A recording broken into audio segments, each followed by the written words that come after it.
When people talk about the best version of Transformers, the conversation usually comes down to a few big names. The original G1 cartoon, the live-action movies, and maybe Beast Wars. But there's one show that perfectly balances everything that makes Transformers amazing. The action, characters, lore, emotion, animation, storytelling are another level.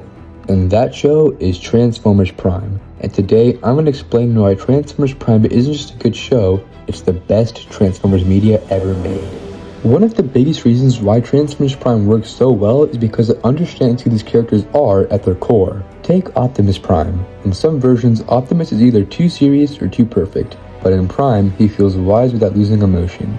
He's calm, powerful, and inspiring, exactly what Optimus should be. And then there's Megatron. This version of Megatron is terrifying, not just because he's strong, but because he's intelligent. He feels like an actual warlord, someone who's been fighting for centuries. The show also gives attention to characters that usually don't get enough depth, like RC, who has trauma and emotional scars from losing her partners, Ratchet, who feels like an exhausted veteran carrying the weight of war, and Starscream, who is somehow both hilarious and dangerous at the same time. Every Autobot and Decepticon has personality, and that's something a lot of Transformers media struggles with. The second reason is the tone. Transformers Prime found the perfect balance between being serious and still feeling fun. It's darker than most Transformers cartoons, but never becomes edgy just for the sake of it. Characters die, there are real consequences, and the war actually feels tragic. But the show still has humor and heart. The interactions between the Autobots genuinely feel like family, and you believe these characters care about each other.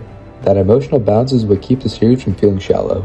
This brings me to my third point. The action is insane.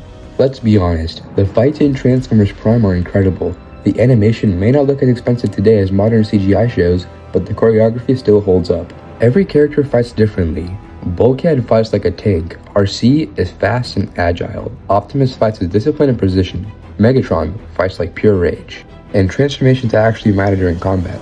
Characters transform mid-fight to gain speed, power, or positioning, exactly how Transformers battles should work. Some of the best fights in the entire franchise come from the show, especially Optimus vs. Megatron. The next reason is that it respects the Transformers lore. The series takes ideas from across the franchise, like G1, the Aligned Continuity, the comics, and even a bit of Beast Wars, and combines them all into something fresh. It expands Cybertronian mythology without making it confusing. Things like the 13 Primes, Dark Energon, Cybertronian relics, and Predacons all feel meaningful to the story. The show makes the Transformers universe feel ancient and massive, like this war has been happening forever. The fifth reason is that the human characters actually work.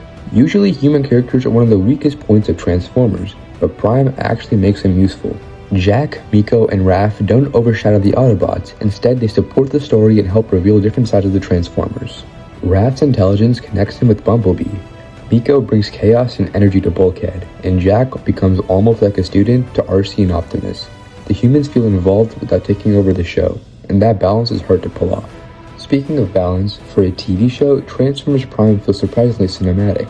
The lighting, the music, the camera angles all feel larger than life. Even quiet conversations feel dramatic, and the sound design deserves way more credit. Every transformation, weapon blast, and ground-shaking punch feels powerful. The series understood that Transformers should feel huge, not just physically, but emotionally. What separates Transformers Prime from any other Transformers series is its emotional weight. When characters suffer, you feel it. When someone sacrifices himself, it matters. When Optimus gives a speech, it actually sounds inspiring instead of cheesy. The show treats its audience with respect. It doesn't talk down to younger viewers, and because of that, older fans can enjoy it too. That's a huge reason why the series aged so well. Now obviously, every Transformers fan has a different favorite. Some people love the classic charm of the original cartoon. Others prefer the spectacle of the live-action movies, or the storytelling of the comics. And honestly, those versions all contribute to something important to the franchise, but Prime succeeds because it combines the best parts of all of them. It has the iconic personalities of G1, the scale and intensity of the movies, and the deeper storytelling of the comics. It feels like the ultimate version of Transformers. At the end of the day, Transformers Prime understood something important. Transformers works best when it's more about the robots fighting. It's about war, leadership, loyalty, loss, and hope. And Prime captured all of that better than almost any version before or after it. That's why over a decade later, fans still talk about it, not just as a great Transformers show, but as the best Transformers media ever made.